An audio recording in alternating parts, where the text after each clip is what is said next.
In June 2021, on the 32nd anniversary of the 1989 student democracy protests, which, as we all know, ended in the horrific Tiananmen Square massacre, I visited Liberty Sculpture Park in Yermo, California, to witness the unveiling of a sculpture made by artist Chen Weiming.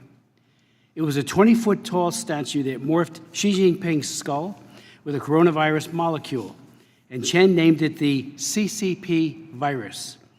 It was a bold work of art, rightfully assigning blame to the CCP and Xi Jinping in particular for the horrific pandemic and all the mistakes that were made, especially in the early months that shook the world. I was honored to attend, to see Chen's work, and to join him and other heroes of the Chinese democracy in speaking out against the atrocities committed by the Chinese Communist Party. Less than 2 months later, however, the sculpture was gone. It was vandalized and then burned to the ground, likely by a band of CCP agents targeting Chen and other Chinese democracy activists here in the United States to punish and scare them into silence. At the ceremony, there were Chinese Communist Party agents in attendance. Unfortunately, Chen's case is not a rare case. With us that day in Yermo was Wei Jingsheng, perhaps the greatest advocate for Chinese human rights and democracy of our time. Very few people know this, but in May of 2022, while driving right here in Washington, a car swerved in front of Wei's car, suddenly braked in front of him while another rammed him from behind. Both cars quickly fled the scene. Wei believes, and I also believe, that this was an attempt on Wei's life. This, incidentally, is the same tactic that I have heard used over and over against other Chinese individuals who have run afoul of the CCP. And the list goes on.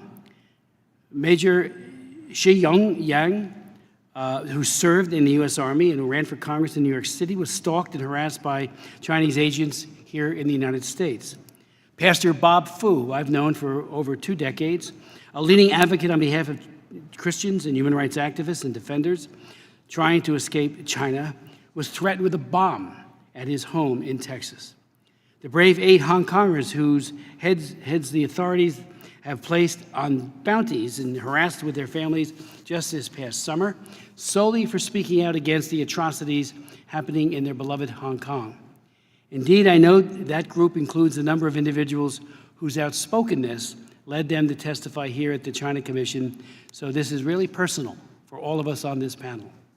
It also becomes personal when I hear about fellow legislator from a sister democracy who has been harassed for speaking out about human rights in China.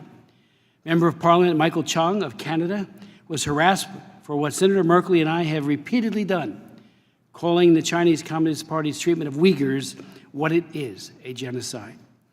And although Michael has been harassed, he is not in any way, shape, or form intimidated. And he is joining us today at the witness panel, will be the first panel to speak to us today. My friends, the Chinese Communist Party has waged a pervasive, coercive campaign around the world against anyone who does not agree with the party. They target Uyghurs, Hong Kongers, Tibetans, dissidents, activists, students, journalists, or anyone who dares to state their unapproved opinions about the People's Republic of China. The Chinese Communist Party uses modern technology to digitally harass and surveil individuals around the globe. They abuse the Interpol system to punish and return those who exercise their freedom of speech while abroad. They detain and harass dissidents, families and friends back in China, to unjustly attempt to coerce silence, like the sister of Rushan Abbas, who will join us here this morning in panel number 2. And they even use direct physical assaults beyond their borders to control what is said and about their country and its wrongdoing. Recently, we've seen them go so far as to set up shop right here in the United States, establishing illegal police stations here in New York City to surveil and harass Chinese immigrants on our soil. The Chinese Communist Party's strategy of trying to rewrite global norms has succeeded in far too many cases. This has led to self-censorship and curtailment of basic freedoms, even here in the United States of America. Students scared to speak out, journalists scared to write, free citizens scared to attend gatherings. All of this happening beyond China's borders and within ours. Indeed, as Michael Chong's testimony illustrates, and as underscored in news just this past weekend from Great Britain, where an alleged spy worked in Parliament, it is also happening within our legislatures. We cannot and will not let the Chinese Communist Party in any way intimidate us or scare us into submission through these tactics. Today, we will hear from experts and victims alike who have seen these stories up close. We must work to protect freedoms of speech, assembly, and opinion, both here in the United States as well as elsewhere, and including in the People's Republic of China. I'd like to yield to our distinguished co-chair, Senator Merkley. Thank you very much, Chairman Smith. Transnational repression is central to the Chinese Communist Party's strategy of silencing critics of Chinese policy around the world. It affects so many of the Uyghurs, the Hong Kongers, the Tibetans, the human rights advocates, the journalists, and others this commission works with on a daily basis. This hearing gives us a chance to give a platform to some of the victims and experts from across the globe who have been most engaged in trying to identify ways we can address this vexing challenge. We know from past testimony that it isn't easy, as the Chinese Communist Party's sophisticated tactics seem to know no bounds and bring the power of a ruthless state against individual dissidents, members of Chinese diaspora, and insidiously their family members in China. That's why it's so critical that we redouble the efforts to wrap our minds around the dimensions of this threat, to raise awareness globally, to identify ways to build common cause with those who have been targeted, religious groups, activists, journalists, politicians, as well as governments sick and tired of the brazen violation of sovereignty transnational repression represents. Last year, I chaired another hearing on this topic to hear about what the Biden administration is doing about it, and I'm proud that one of the officials at the forefront of that work, Undersecretary Azrazea, is now one of our commissioners.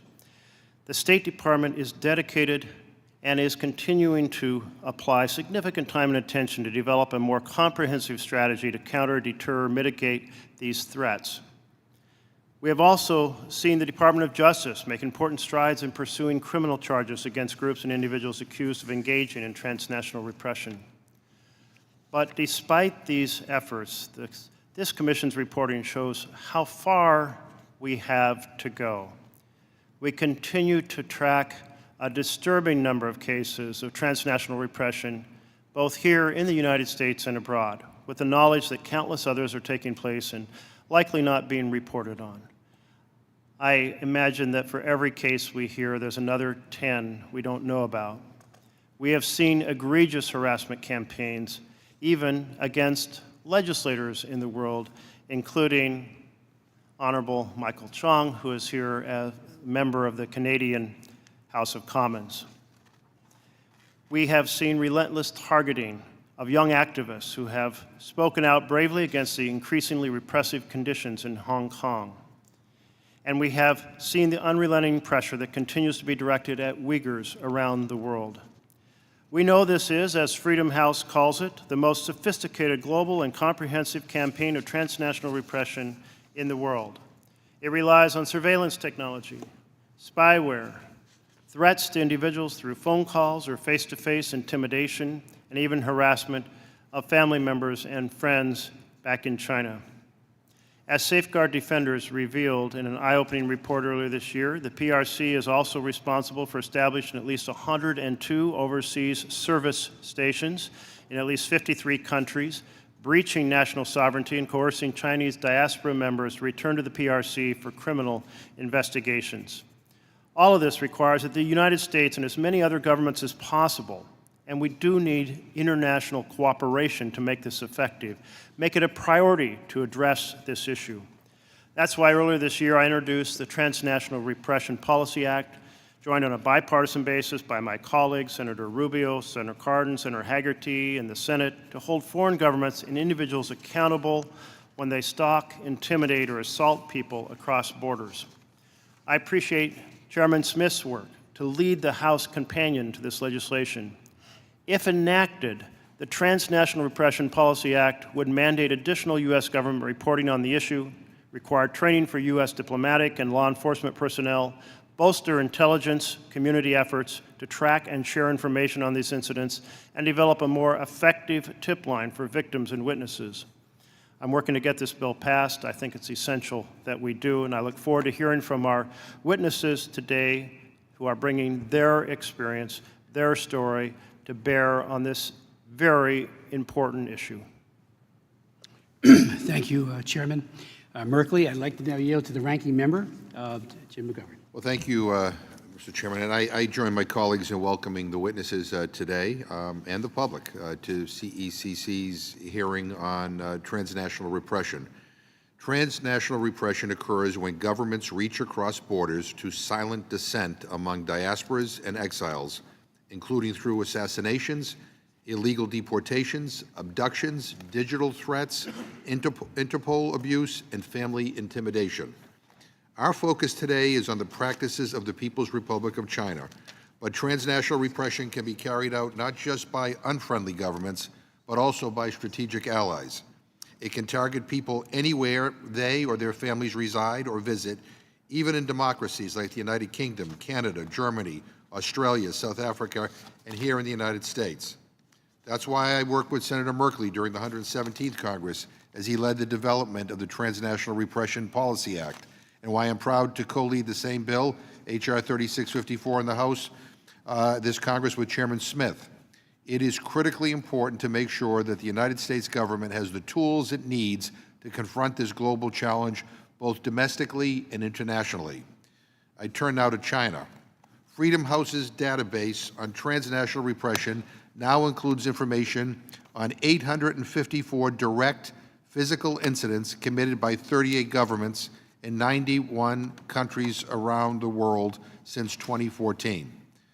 China is an origin country for 253 of those recorded incidents, a stunning 30%. As we will hear today, the PRC targets abroad the same populations it represses internally, especially Uyghurs, Hong Kongers, and Tibetans. State agents linked to the security and police forces have engaged in forced rendition of asylum seekers, street assaults, digital surveillance, online harassment, and the coercion and intimidation of family members and friends of dissidents. We must be sure that we have the knowledge and the capacity to protect the people who are targets of these practices, especially those who are within U.S. jurisdiction. And we must do a better job of engaging with partner countries and strengthening multilateral strategies to counter the PRC's actions, which violate international human rights, among them the right to freedom of expression, association, asylum, and freedom of movement, and the prohibition on arbitrary detention. So I look forward to this hearing today. I thank the witnesses again, and I look forward to hearing their recommendations. And with that, I yield back my time. Thank you very much. It's my honor to, this commission, as I think all of you know, or most of you know, is not only bicameral and bipartisan, it also includes distinguished members of the executive branch.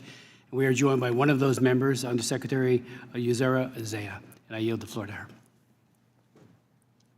Good morning, and thank you, Chairman Smith and Co-Chair Merkley and Ranking Member McGovern and fellow commissioners. I'm honored to be with you all today for this important discussion on the increasingly pervasive and concerning use of transnational repression by PRC authorities.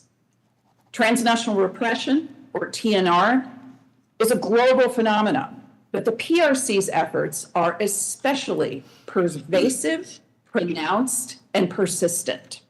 The PRC uses TNR to harass and threaten Uyghurs, Tibetans, members of other ethnic and religious minority groups, Hong Kongers, and PRC citizens and non-PRC citizens living abroad who seek only to exercise their human rights and fundamental freedoms.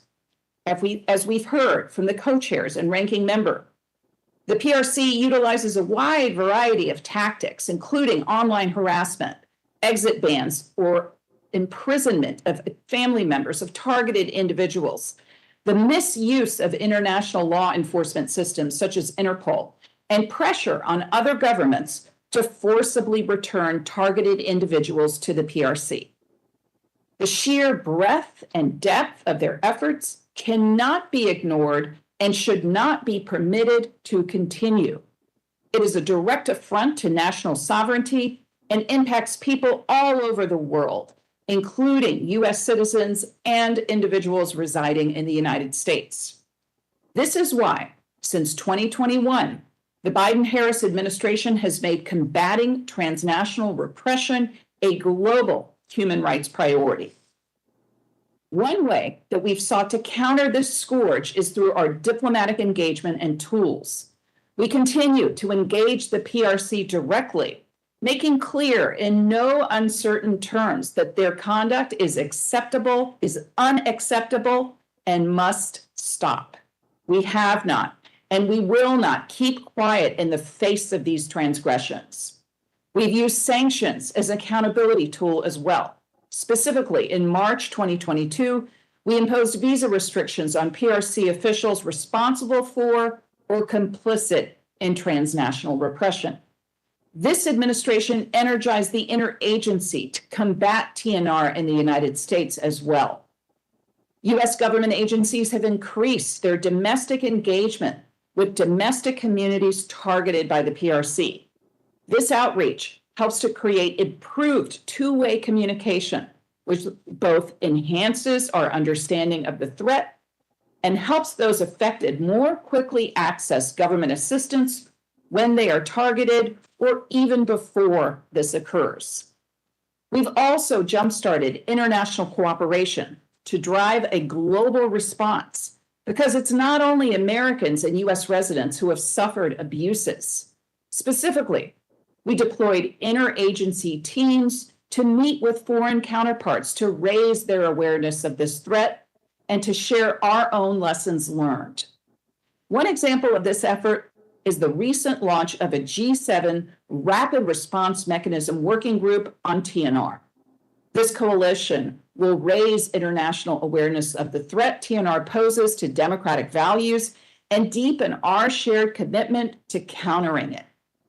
The experiences and details presented by today's panelists will surely highlight the very real threat of the PRC's transnational repression activities, as well as the need for governments, legislators, activists, and others to continue to work even more closely together to counter it. Hearing your stories, and in some cases learning from what you have gone through personally, are vitally important as we advance our common cause. The administration welcomes Congress's ongoing leadership on these issues, and we look forward to further deepening our collaboration. Thank you again for this opportunity to speak, and thank you all for coming together today to confront this challenge. Madam Undersecretary, thank you very much for your leadership and for joining us at this hearing today. It's now my honor to yield to Senator Sullivan, a new member of the Commission. Thank you, Mr. Chairman, for your outstanding leadership on this. It's great to see my colleague from the U.S. Senate and the co-chair, Senator Merkley. This is such an important topic. The effort, often successful, of the Chinese Communist Party to reach far beyond its borders to target critics in the diaspora communities throughout the world is outrageous. But let's face it, it's just one of many outrageous things Beijing is doing across the board. As this committee has done an excellent job of doing, we need to continue to recognize and highlight the brutal nature of the Chinese Communist Party regime we are dealing with, especially under the dictatorial rule of Xi Jinping. Look no further than the string of strange disappearances that we've seen in China, in their government in the last couple of months. The Chinese foreign minister and former ambassador to the United States disappeared. This was Xi Jinping's right-hand man until recently, the commander and deputy commander of the PLA rocket forces, gone. Now, apparently, the defense minister is gone. Who knows what's going on here? But to be clear, this is the sort of regime we're dealing with, a regime whose officials suddenly disappear without any explanation. They're probably somewhere in China with bullets in their heads in ditches. This is the way the CCP operates. And now Xi Jinping is trying to export this.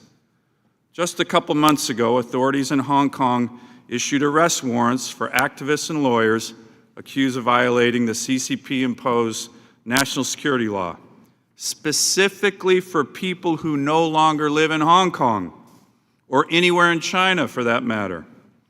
Hong Kong has declared it will pursue these people for life, and it's not unthinkable that they could one day make good on grabbing them.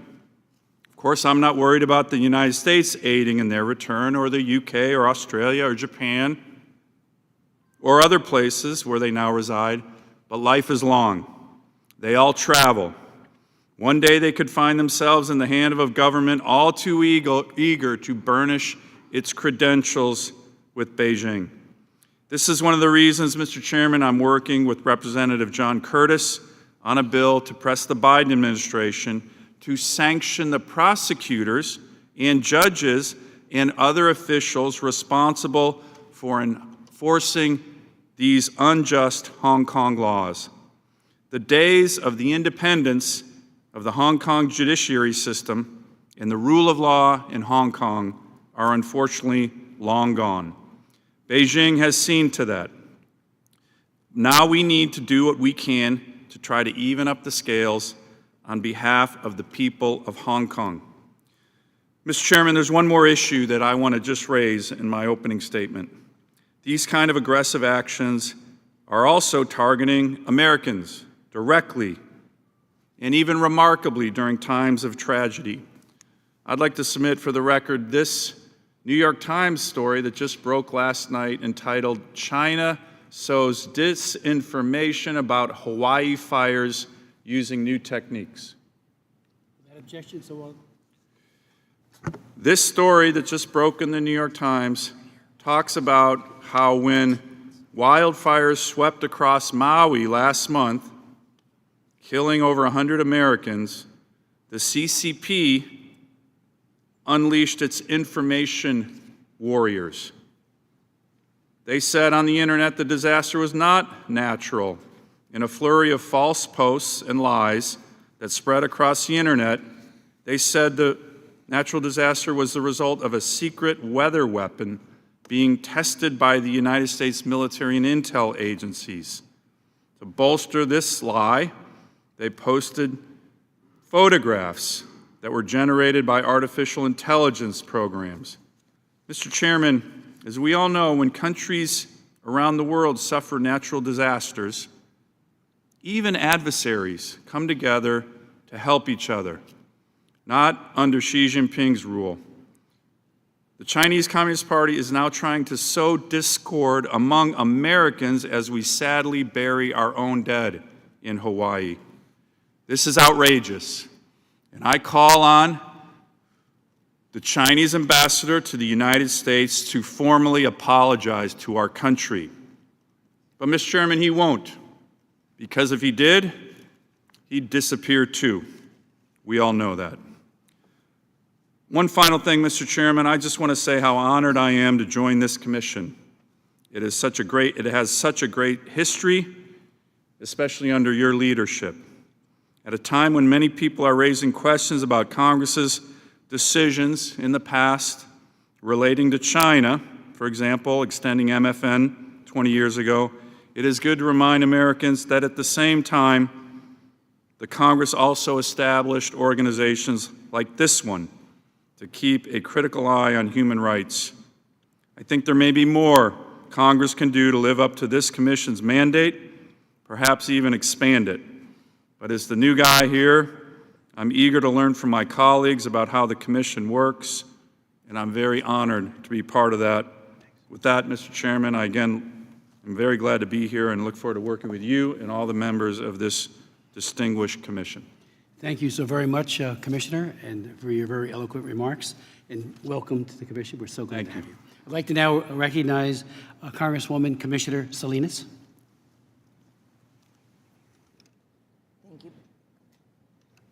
Thank you, Mr. Chairman. I can be brief. I just want to thank you, the co-chairs, for today's hearing. Ranking Member McGovern is critically important. I want to thank the witnesses for coming here to testify. And like our newest member, I too am eager to continue to learn and really, hopefully, figure out what some tools are to provide some accountability around this. This is sounds like a global problem and something that is not just affecting human rights, but also affects the way we do business globally and around the world with trade. So I want to thank you all for conducting today's hearing.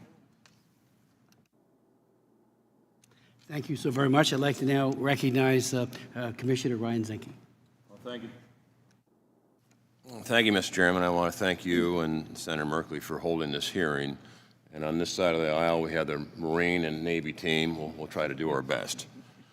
But, Mr. Chairman, on June 24th, 2012, Dr. Shane Truman Todd, a young American engineer, was found hanging in his Singapore apartment a week before his scheduled return to the United States. Although Dr. Todd had repeatedly expressed fear about the work he was doing from to a Chinese company, authorities immediately ruled his death a suicide. His family initially didn't know what to believe. However, this started to change when they arrived in Singapore, and evidence seemed to suggest murder and not suicide. The narrative changed when they discovered what they had thought was a speaker was actually an external hard drive with thousands of backup files from Dr. Todd's computer. What the data revealed by those files changed the narrative from a tragic suicide and loss of a son to an international story of deceit and cover-up. And Mr. Chairman, I'd like to enter Chapter 11 of Mrs. Todd's book entitled Hard Drive, A Family's Fight Against Three Countries, to the record. Without objection, so ordered. And if any member would like hard copies of it, we will certainly make those available. But I yield the balance of my time and I look forward to hearing your testimony, Minister Chong, and thank you again for holding this hearing. Thank you very much. Before I introduce our very distinguished Member of Parliament, I just want to point out that a number of us met with the wife of Liu Shiwei several weeks ago. He is in Laos, and it's not looking good, and my hope is that the Laotian government will rethink forcible repatriation of this amazing man back to China, where he faces a very, very terrible future. In meeting with his wife, and all the human rights organizations have rallied behind him. There's a total solidarity there, I'm happy to say. She couldn't have been more persuasive, loving towards her husband, and she made it so clear that if the West and all countries in the democracies don't speak up, his future is so bleak. So all of our appeal would be to the Laotian government that they cease and desist any kind of forcible repatriation. This commission is very honored to welcome the Honorable Michael Chung here today, as he will testify to the depth of the levels that the Chinese Communist Party has gone in its transnational repression campaign, going so far as to attempt to coerce foreign members of parliament in countries with strong democratic roots simply for speaking out against human rights atrocities. Mr. Chong was first elected to the Parliament of Canada in 2004 and represents the riding of Wellington-Halton Hills. He is currently the Shadow Minister for Foreign Affairs for the official opposition and Vice Chair of the Special Committee on the Canada People's Republic of China relationship. Mr. Chong has served in the federal cabinet as President of the Queen's Privy Council, Minister of Intergovernmental Affairs, and Minister for Support. For Chong, he also served as chair of several House of Commons standing committees. It is a true honor and a privilege for Mr. Chong to join us today, though it's unfortunately due to the unacceptable and outrageous overreach of the Chinese Communist Party, after calling CCP's treatment of the Uyghurs what it is, a genocide. Mr. Chong receives threats personally, and members of his family living in Hong Kong have been targeted as a result. Chinese Communist Party not only seeks to silence its critics at home, it has gone so far as to harass thousands of people abroad for speaking the truth about their totalitarian regime. As a fellow legislator, my colleagues and I are appalled at the attempts to censorship you and others who have bravely spoken out, as you have as well. We welcome you, and please consume however much time you would like.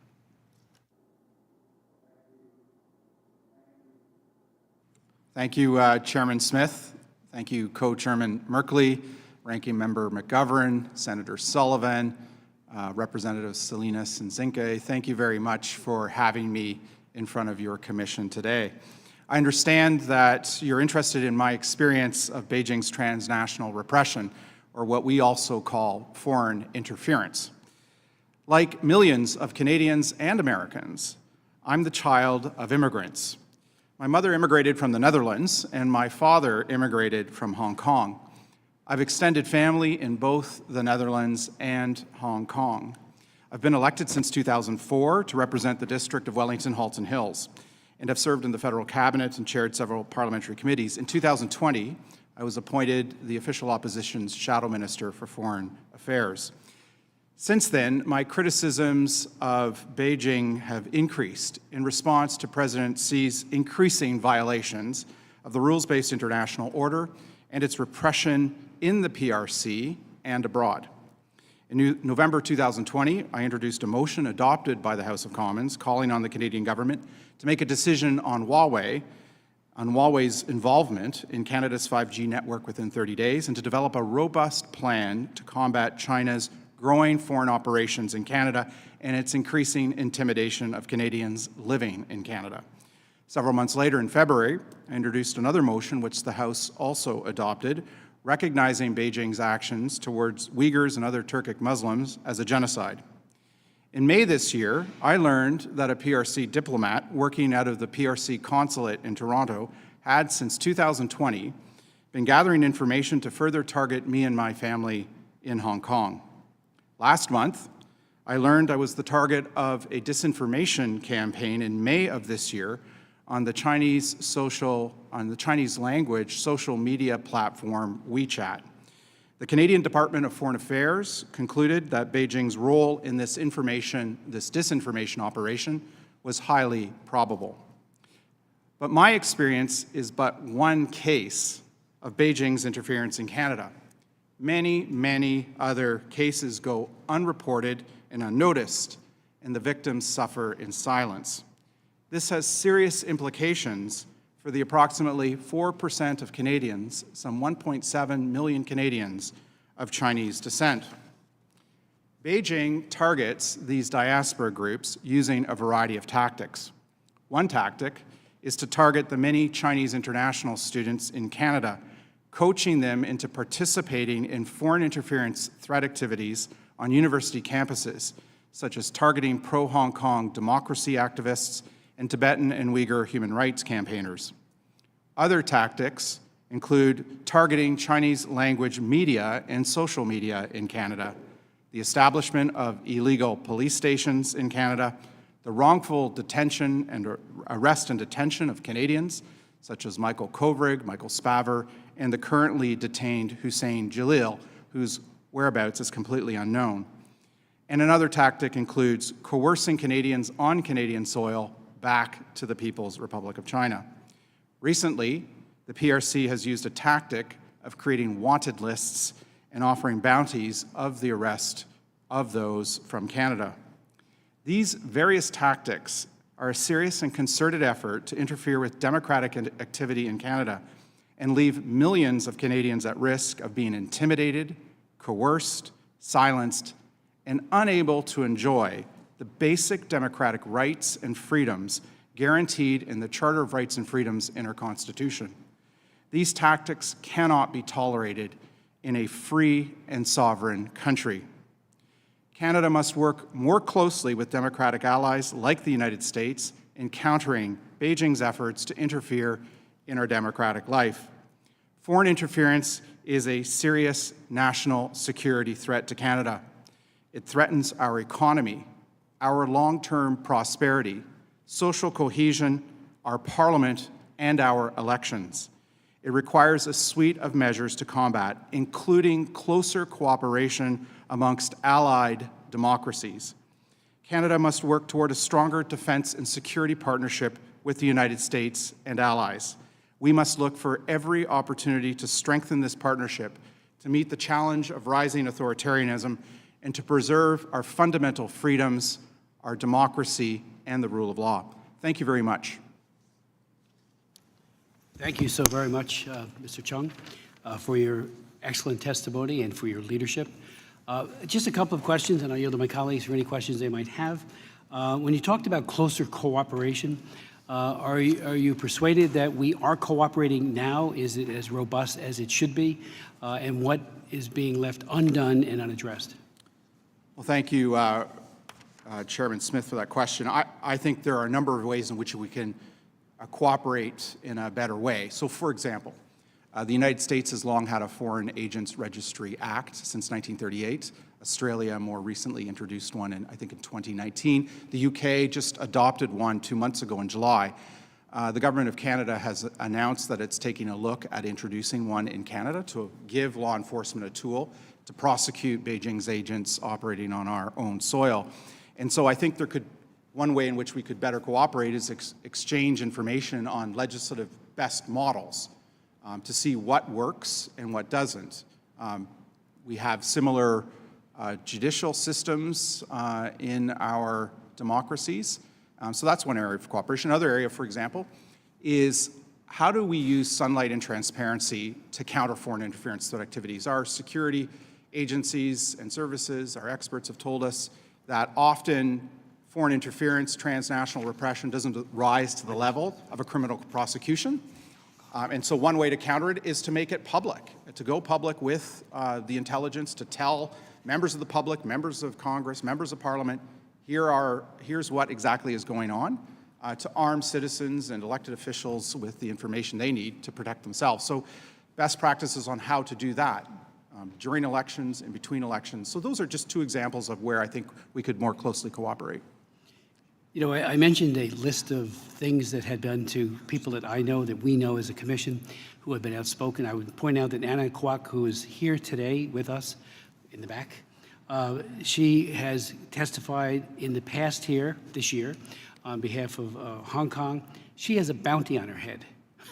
I mean, there's no let up by the repressive tactics employed by Xi Jinping. And even Chen Guangzheng, who I worked to help release years ago, they, meaning he assumes it was the Chinese Communist Party, in order to send a message that they were watching, went into his home when he and his wife and family were out and rearranged everything. They didn't destroy anything, they just rearranged it to let him know we've been here. Rabia Kadir, the great Uyghur human rights activist, similarly has had one instance after another. And I'm wondering, you know, looking at you, here you are, a high-profile, member of parliament, and yet they're doing this against you.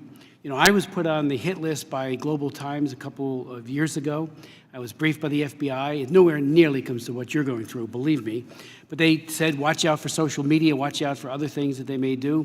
They refused to give me a visa. I'm trying to put together a trip that would go to Xinjiang after their foreign ministry said, we have nothing to hide. Anybody wants to come, come. We sent a letter to the embassy and said, I want to come. Please approve it. And we have not heard back from them since. But we're going to keep trying. I say this because, you know, the level of angst directed against you, and you have family members at risk, we need to rally behind you and others like you who have family especially. They could do a lot here, but to people in Hong Kong or anywhere else in the PRC, they could do a lot more. So that's why redoubling our efforts, passing this legislation, sharing best practices is so important. You know, in reference to the PRC's different information campaign against you on WeChat, could you elaborate what that looked like?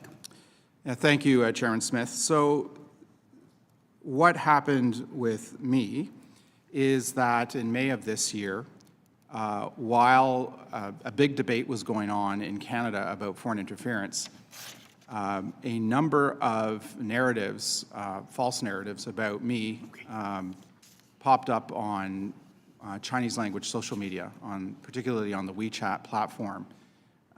And these narratives persisted for about a week, and the Canadian Department of Foreign Affairs concluded that they emanated from Chinese Communist Party accounts. This is corrosive because WeChat in Canada has over 1 million users, and some 5 million people globally, including many in Canada, saw that disinformation. And so they have weaponized Chinese language social media, Chinese media such as CGTN, the state broadcaster. They've weaponized the targeting of radio stations and television stations. I know that in the UK, just a couple of years ago, Ofcom, their broadcast regulator, pulled CGTN off the air, off of television because of human rights violations and disinformation that was being spread. So those are, that's something I think democracies have to grapple with. Best practices on how to do that, I think, is critically important, because one of the things we need to do is we need to balance our fundamental belief in free speech, free expression, the free media, freedom of communication, with the need to counter this disinformation. Chairman Smith, you also mentioned how the PRC is using money to corrupt our system, and I think that's another area for cooperation. Often transnational repression comes alongside corruption, alongside personal illicit gain, payments of monies or consideration, money laundering, and so I think countering that money laundering, countering the proceeds of illicit gain, I think is something where democracies also need to work more closely on. And the United States being the world's reserve currency and the US dollar being the main means of transaction in our global economy, I think we can do a lot together to counter this repression that takes in the form of financial corruption. Before my time runs out, just two things. Is the Canadian government standing very, very in solidarity with you and everyone else? Very briefly on that. And on the college campuses, what is the government doing, not the government, PRC doing vis-a-vis minority religions? Yes, since the spring, the Canadian government has been standing up and supporting me. I think before that point in time, there were issues that have popped up, but they are now, like many other democracies, reacting to the threat. Like I said, the UK just adopted a foreign agents registry 2 months ago. The Canadian government has announced it will be introducing one. So, democracies are often slow to react to the threat of authoritarian states, which can act much more quickly because it's one person or few people rule. So yes, they have been supportive of me in recent months. On university campuses, what is going on is that there are, I believe, over 100,000 Chinese international students at Canada's leading research universities. Often these students are coached and coerced into participating in foreign interference threat activities on Canadian university campuses. For example, just a couple of years ago, there was a Tibetan human rights activist at the University of Toronto Scarborough campus. She had campaigned for president of student council. She had won that election, and she was immediately targeted by students through a coordinated effort by the PRC consulate. A similar thing happened at the McMaster University campus in Hamilton, Ontario, where a Uyghur human rights activist was similarly targeted by students through a coordinated action of the PRC consulate. So these are the kinds of coercive activities taking place on university campuses. Thank you. Co-Chair Merkley? Thank you, Mr. Chairman. And following up on that impact on university campuses, in your testimony, you note that international students were compelled to demonstrate against pro-Hong Kong rallies after threats were made, quote, to withhold their government scholarships or harm their families back home.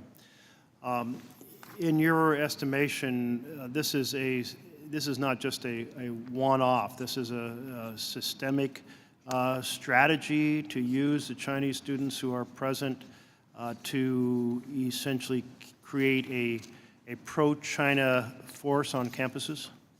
Yes, I think it is a systemic, long-term effort to create fear on university campuses. I just highlighted 2 examples of what's happened, but we've heard about many other cases on university campuses, and often the Chinese international students who are conducting these activities are themselves being coerced into doing it. Not in all cases, but in many cases. And so, yes, it is a pervasive threat on university campuses. And I've also read about strategies that China is using in which they essentially recruit some of the Chinese students to spy on other Chinese students who might be participating in critiquing China's policies or participating in protests against Chinese activities in Hong Kong or against Uyghurs and so forth. Is that something that you've observed in Canada as well? Yes, we have observed that. At our committee in the House of Commons, we heard testimony from witnesses who highlighted exactly that going on, that these students were being coerced into spying on other students, threatening other students from the PRC who weren't towing the PRC line, and doing so under threat of having their scholarships withdrawn or their family targeted back home. Is there an effort to establish a channel through which students can report these strategies of coercion so we can get a better grip on how widespread it is and ponder ways to address it? Well, there is a center that Canadians can call to report foreign interference threat activities, but I don't think it's broadly made available to Chinese international students or promoted amongst that community. Again, it's an area where we could learn from each other on best practices on how to counter this threat, and where I think allied democracies can learn from each other on how to counter this. Also, I'll shift gears here from the campuses, and thank you for those insights. You note in your testimony that there's significant influence in Mandarin language news outlets, and I would have thought that often those news outlets in our democracies would be a place that would kind of particularly be interested in reporting on China's abuses, but they're being co-opted. What is the strategy being employed there? Why is it effective? Well, I think the strategy is multi-pronged. So, for example, there are state broadcasters from the PRC that are on the airwaves in democracies, such as CGTN. The PRC state broadcaster. It often promotes the propaganda right out of the Chinese Communist Party, and those broadcasts are seen by millions of people around the world. They often people close to the Chinese Communist Party leadership have often taken ownership of newspapers and radio stations, and we've noticed that there's been a shift in the editorial stance of those newspapers. So, for example, Tsingtao Daily is the largest Chinese language newspaper in Canada. Its former editor is Victor Ho, and he has told us in testimony in front of our committee that the newspaper is largely now a vehicle for Chinese Communist Party propaganda and views, compared to when he was the editor, where it was truly an independent newspaper that operated freely of any control from Beijing. I think that's a really important point. But is it the Chinese government that's buying these outlets? Is it Chinese corporations or affluent Chinese individuals? How are they securing ownership control? It's not directly owned by the state. These are individuals, these are assets that have been purchased by individuals that are close to the PRC. For example, we've seen recently that a couple of years ago that the South China Morning Post, the largest English language newspaper in Hong Kong, changed ownership. And there are suggestions that its editorial stance has changed because of that. Thank you. Thank you very much. And I want to close with the question as to whether any of your family back in China have ever been threatened as a result of your conversations? Well, my experience is, I think, illustrative of what is happening to many Canadians and Americans and other citizens of other democracies. Out of an abundance of caution, I've cut off contact with my family in Hong Kong in order to ensure that they are somewhat insulated from the work that I'm doing here. And I know, in talking to members of diaspora communities across Canada and in the United States, that many other people have done the same thing. And so this is the consequence, one of the consequences of the PRC's transnational repression. Thanks so much. Senator Sullivan? Thank you, Mr. Chairman, and Minister, welcome, and thank you again for your courage for being here. What you're doing, even as we speak, in terms of your testimony, takes an enormous amount of courage, and I just want to let you know how much we admire it and appreciate it, because it takes people like you to speak out, even though you do so with threats and risks to your family. So we really appreciate that. I want to just touch on a couple points that I raised in my opening statement, but your point about sticking together democracies, can you expand on this a little bit more, particularly in light of the fact that we've seen the Chinese Communist Party's strategy is to often try to isolate and single out certain democracies. You know, they were really pounding Lithuania from an economic standpoint. Australia, they undertook this big coercive economic, essentially blockade. And can you tell just a little bit more on how important it is for all of us as democracies to push back together, stick together, and that brings us power and strength, particularly when they try to pick off smaller countries, which I know is part of their strategy? Well, thank you, Senator, for that question. I mentioned how we can work more closely together on translating intelligence into public disclosure. Yeah. Our members of the public have talked a bit about, working together to figure out how do we counter disinformation during targeting elected officials and our elections while still upholding fundamental freedoms of free speech. Foreign agent registry is another area for cooperation.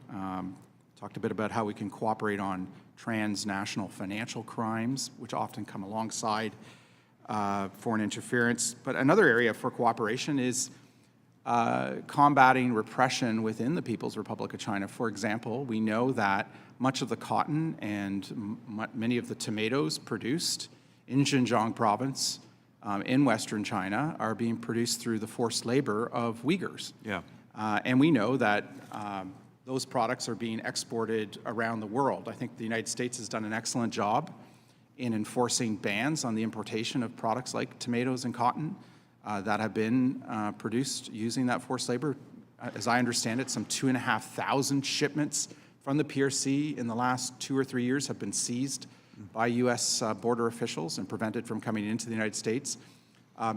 In Canada, we've yet to seize one shipment.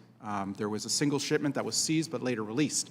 We have evidence that those products continue to flow into Canada, and I think that's an area where we should learn from U.S. best practices on stopping these products from coming into our country. We're part of a North American free trade zone. We can't be the place where these products have a backdoor to come in. So that is another example of where I think we could work much more closely with a democracy like the United States to learn on how to implement these sorts of bans. Thank you. Let me follow up on your points on transparency, working together. I also believe it's important, particularly for regimes like this that, often only recognize power and threats to their own viability. As you know, the Chinese Communist Party's #1 goal is to stay in power, way above anything else. The welfare of their people, they could care less, as long as they stay in power. So here's another question I have for you. I also think it's important we go on a little bit of offense, right? Covertly, overtly, collectively, a lot of the CCP leadership we know is corrupt. We know they steal from their own people. We know that they're very rich from their corruption. Don't you think it makes sense, particularly I'm saying is the Chinese are trying to sow discord, literally as people in Hawaii are burying our fellow Americans. Just outrageous. That we should also go on offense, let the Chinese people know how corrupt their leaders are, that they're all very rich because they steal from their people. Don't you think we should be going on offense, covertly, overtly? You want to mess with us? Okay, we'll mess with you, and maybe we'll bring your leadership down. Don't you think we should be doing that? Well, I think that's a very good point you make, Senator. I think of past decades before the rise of the internet and modern communication technologies, where shortwave radio was often used as a way to ensure that people in authoritarian states were receiving news and information that wasn't the propaganda of the state. And I think in this day and age, we should be funding VPN technologies that will allow people behind great firewalls like the one in the PRC to access news and information from the outside world, so that they actually get the truth rather than propaganda. Well, I think it's also very true, and I'm sure you would agree, that Xi Jinping's biggest weakness is that he fears his own people. That's why he's killing all of his close associates, or at least disappearing them. I don't know where they are. They're probably dead. Let me get back to this issue of the nature of the regime, because I think you understand it more than most. But it's often right in front of our faces, and we don't want to recognize it. Let me give you a broader example. You know, it's really interesting to me that you read Xi Jinping's speeches, you watch what he says publicly, you look at who he emulates. The guy emulates Mao Zedong, right? There's no doubt about it. He's trying to model himself on Mao Zedong. If you just do a little bit of reading of the history of Mao Zedong, he's one of the most brutal dictators in the history, maybe of the world. The Black Book of Communism estimates that he killed probably 50 to 60 million of his own citizens. And the current leader of China emulates him. That would be like the Chancellor of Germany emulating Hitler. So what does it say about the nature of the regime that the current leader of China emulates one of the most brutal dictators in the history of the world? Shouldn't we be concerned about that? But shouldn't it also be a lesson for us? Yeah, I think it should be of concern to us. I think the rising prosperity of authoritarian states, such as the People's Republic of China over the last 20 years, has given them the resources to export their model of authoritarianism around the world, whether it's in the South China Sea, whether it's in the Indo-Pacific region. And I think we as democracies need to acknowledge that this is a very real threat. And I think we have slowly come to this realization over the last decade. I think beyond 10 years ago, I think we wrongly assumed that along with increasing prosperity in these authoritarian states, that they would gradually improve their record on human rights, democracy, and the rule of law. But the opposite has happened. All they have done is taken this newfound wealth and reinforced this authoritarianism, using technology, using other methods to repress their people. But going back to an earlier point you made about sunlight and transparency and disclosure, one of the things that we are based on is freedom of speech, freedom of expression, a belief in transparency and sunlight. That is not something authoritarian states are based on. They're based on the very opposite principle. So I think by naming and shaming bad actors, by using intelligence and making some of that public to name and shame bad actors, I think we'll go a long way in countering this threat. Great, thank you. Thanks again for your courage, Mr. Chairman. Thank you again, sir. I'd like to now yield to the ranking member, Jim McGovern. Thank you for your testimony. Thank you for being here. The concern that is not just about social media outlets that China can control or has a greater influence on. I mean, I just plugged in to Twitter Maui fire causes, and things come up like from the Desert Review, whatever the hell that is. I have no idea, but basically these are it echoes the stuff that China's been putting out. That somehow there's some mysterious causes these fires. There's a number of posts. It doesn't say Chinese government posted them. They obviously have sympathizers and people who promote conspiracy theories. But we have a problem, again, as a country that believes in free speech, and freedom of expression. I mean, we have a problem on our own social media platforms with disinformation being put out there. And in the case of Twitter, now X, I mean, all the kind of review procedures that used to be in place are gone. I mean, we're reading about, the attacks on the Anti-Defamation League that were raising issues about anti-Semitic posts that were being placed online, and the response to really try to destroy the integrity of the ADL is really quite, stunning. And so it's a how do you get these social media platform executives who oversee this to actually be more responsible? And so it's not just about naming and shaming the Chinese government, which we ought to do because of what they're doing, but we have corporate leaders that tolerate this, in countries like ours. I mean, how do you get it? Do we name and shame them a little bit more? Well, Representative McGovern, that's an excellent question. And this is where I think like-minded democracies could really learn from each other on best practices and different models. So, for example, the European Union has a model to counter disinformation. The European Commission has set up a unit within the EC to counter disinformation in real time that's springing up on social media platforms. On the other hand, a very different model is the Taiwanese model.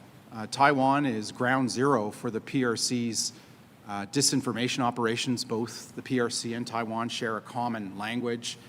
And so they are ground zero for this disinformation. And they've taken a very different approach. I was recently part of a delegation to Taiwan where I met with Audrey Tang, who's the minister, the new inaugural Minister of Digital Affairs. And she told me about their policy, which is a very different approach. It's grounded in resiliency, it's grounded in the education system, the primary and high school education system, and in civil society, empowering civil society groups to counter this disinformation. So this is where I think we can learn from each other on best practices, on what works, what doesn't.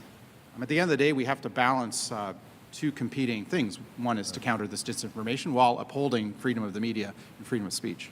Yeah, I mean, in the level of disinformation that is being peddled on various social media platforms, I really think undercuts our democracy and our very freedoms that we care about. And it's always frustrating to me that we can't seem to come to a consensus on what disinformation is. And so we don't want to be in the business of censorship, but there ought to be some mechanism that clearly calls out lies and disinformation and conspiracy theories and attacks on individuals, even if they're very subtle, for what they are. And so I think we this is a real challenge that some of it is putting pressure on China. Some of it is putting pressure on the platforms that allow people to traffic these lies and these threats on. The other thing, I mean, as I said in the beginning, I'm worried about attacks against people on these various platforms, but I am also, quite frankly, very worried about the other forms of transnational repression, including assassinations, illegal deportations, abductions, and family intimidation and Interpol abuse. I mean, the potential for the abuse of Interpol is well known and long-standing. I mean, do you have any specific recommendations for reform of the Interpol system to combat transnational repression? Well, I think we do need to take a look at reforming Interpol in light of the bounties and demand for arrest of 8 pro-Hong Kong democracy activists who are abroad. I think we've got to make sure that Interpol isn't used as a tool by the PRC to arrest and detain these individuals. I think of a Canadian, Hussein Jalil, who was wrongfully arrested in outside of the PRC, I believe in Turkmenistan, a number of years ago, and then extradited to the PRC, and his whereabouts is completely unknown. And the PRC won't tell the Canadian government where he is being detained or even if he is alive. And his wife and children live in Burlington, Ontario, just a couple miles up from north of the border, north of New York State. And it's so corrosive, that kind of tactic, because it sends a message to the rest of the community in Canada. If they dare to speak up, if they dare to stand up, they may be arrested abroad and taken to the PRC. Yeah, well, and I think we need to do a better job of coordinating with other like-minded countries, that when another country has somebody who is seeking asylum, and yet China has a particular hold over the country where that person may be seeking refuge, and are thinking of deporting him or her back to China. I mean, we ought to be more coordinated in our efforts to try to provide a circle of protection around those individuals. But this is an important topic, and the abuse of these various platforms to target people, to discredit people, to spread conspiracy theories, I mean, is proliferated in a way that I don't think any of us could have imagined when social media first came into being. And I mean, it's hard to figure out how to put the genie back in the bottle, but we need, and maybe the counteroffensive that are more truth tellers, trying to influence on social media, and we need to, maybe we need to try to establish a group of people to set the record straight. But again, I just thought it was interesting when I Googled, Maui fires. When I plugged it in on Twitter, two conspiracy theories appear, both that are being peddled by the Chinese government. But I appreciate your courage, and I appreciate your advocacy, and I look forward to working with you in the months ahead. I yield back. Commissioner Zinke. Thank you, Mr. Chairman. First of all, I'd like to thank you for being here. It's not easy to stand up for freedom, and it takes a lot of courage, and thanks. I'd like to ask your thoughts on Chinese capabilities and priorities, perhaps, on industrial espionage, in particular, the high-tech sector. Well, thank you, Representative Zinke, for that question. It's a very serious area of foreign interference. Our security services have told us that the PRC is a threat in 2 ways in 5 areas. They are a threat to our national security, and they're a threat to us in the form of the theft of intellectual property. And that is in particular in 5 sensitive areas of research and development at our leading universities and in our leading Canadian companies. And those 5 areas are telecommunications, 5G telecommunications, quantum computing, artificial intelligence, biopharma, and clean technologies. And so I think what we should be doing is banning any government funding of research in partnership with PRC entities in those 5 sensitive areas of research. And so whether it's the 4 Canadian granting councils or in the United States here, the National Institutes of Health and other granting councils, I think we need to make it clear that we won't fund research in those 5 areas. That's in partnership with PRC entities. I think we also need to ban research in partnership with any entity affiliated with the People's Liberation Army. And let me follow up. A concern when you talk about green technologies is EV. It sounds so nice. And I am all for cleaner is better, et cetera. But I'm concerned about the supply chain. Because in order to power EV, it takes batteries. And just a cursory look at the supply chain, when you look at what is required for a battery, well, lithium, cobalt. So who controls the mining of lithium, cobalt, and those other materials? And then the chips, who's making the chips that runs it, and the production, and it goes on, and then of course the other side of it is what do you do when the battery is ended its life cycle? In the US, 90% of the solar cells that are no longer useful because of the technology and different reasons. They're just thrown into a landfill someplace across the country. We have no plan on what the disposal of the toxic batteries and liability. So I'm concerned on the EV world on that, because it seems like we're pushing an agenda without looking at the engine behind it, and the engine seems to be Chinese. Do you share that same concern? Yes, I share that concern. I think there's two ways in which Canada can be a stronger partner to the United States in that regard. I think first off, we are a vast country with immense natural resources. We have critical minerals of our own that can be part of the North American automobile supply chain, and I think that's an area in which we can work more closely with the United States. I think the second area, though, is equally important. We're the 5th largest natural gas producer in the world, and we currently don't have an LNG export facility to get our natural gas to global markets. And if we can get those terminals built, if we can export natural gas to international markets and more natural gas to the United States, we can accomplish two goals. First, we can help reduce global emissions, because 1/5 of global emissions come from coal-fired electricity plants in places like the People's Republic of China.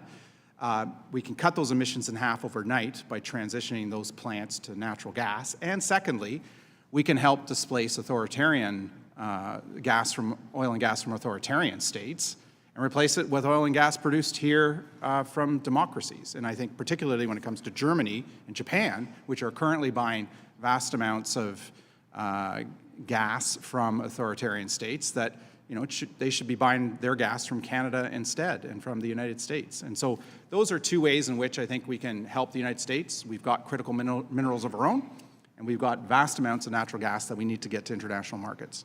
It seems like on both sides we have hurdles for our national gas exports, but you're actually right. I mean, no one does it cleaner, better than North America. And if you want to look at how not to produce energy, I'll take you on a tour of Russia or the Middle East.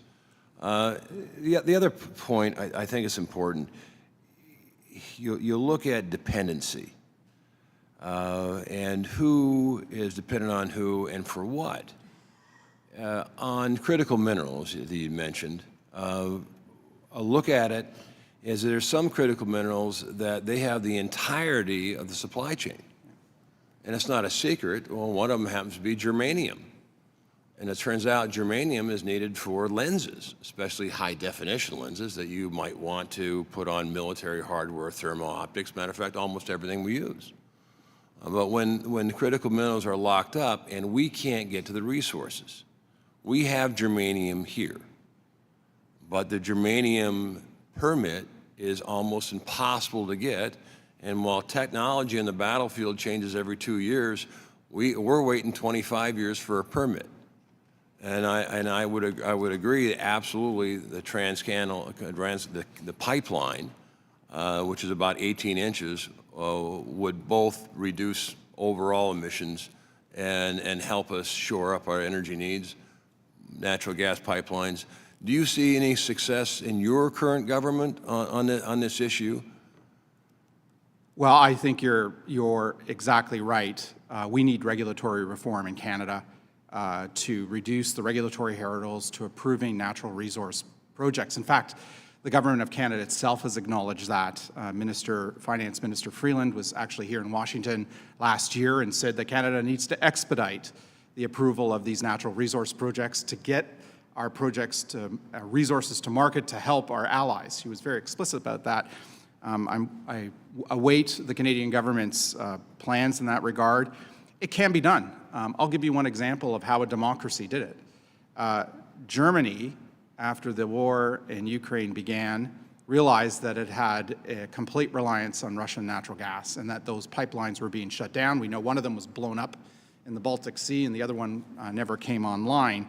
And so Germany had to scramble. Well, within days after last February's invasion, they approved 6 new LNG terminals in the Baltic and North Sea. One of them came online in a record roughly 6 months from approval to live operation in Wilhelmshaven, which is a port, I believe, in the North Sea. So democracies like Canada can expedite these projects. We just need the political will to do so, and I think it's critical that we do that. I look forward to working with that. Mr. Chairman, thank you. Ms. Salinas? Thank you, Mr. Chairman. Mr. Chong, we've been talking a little bit about science and technology, and I actually serve on the Science, Space, and Technology Committee, where we frequently discuss issues around research security, especially in the context of economic competition with China. International research collaboration does have significant benefits, but reports suggest that our efforts to crack down on bad actors have actually caused many Chinese American researchers to leave positions at American universities, and I understand this. How can we balance protecting against real, legitimate, and dangerous threats from the Chinese government and their influence on college campuses and fostering a welcoming environment for students and researchers at North American universities where we really want to make true advancements? Well, that's a great question. We have to balance academic freedom with the need to protect national security in sensitive areas of research. And I think one critical element in doing that is being open and transparent about what research will be funded and what won't be funded. And I think that will clear the suspicion. I think in the absence of clear policies about what the government will fund and what it won't fund because it crosses a line, I think you clear a lot of the suspicion away. And so my view is, in the Canadian context, we should be clear that we will not fund research partnerships and research that is done in collaboration with PRC entities in the 5 sensitive areas of research that I identified, and secondly, in research partnerships with the People's Liberation Army. I don't think there's any research that the Canadian government should fund that's done in collaboration with the PRC's military. And so if we put those policies in place and also then simply advise universities that we think that there are security risks if you on your own decide to fund those research partnerships, if you decide to do those partnerships in those 5 sensitive areas, then I think we empower our university community, our academics, to do the right thing, and I'm confident that they will, and that they'll know where the lines are. And I think that clears a lot of the suspicion about any research that's being conducted with researchers from the PRC. 万事不求人，私人助理、私人顾问时代来临了。6度万事，万事相助，超强博士群不断奉献专项服务，信息、财经、健康、文娱、教育、旅游、消费、科技、美食，让您的生活品质全线升级。6度世界现在体验，请去3w.6度.world。限时免费期间，全体注册网友免费使用付费版的高级功能如下：支持论坛搜索，免费画图。第一步，点击右上角最左边的机器人符号开始对话，像图片中红框中的那样。第二步，如图选择6度万事，我们未来将推出更多的 AI 供大家选择。然后就可以与6博士悄悄畅谈了。还支持论坛内部信息搜索哦。您还可以让6博士做你的助手，帮你绘制漂亮图片。最后可以点击添加好友进来，一起与6博士工作。一起来3w.6度.world尝试吧。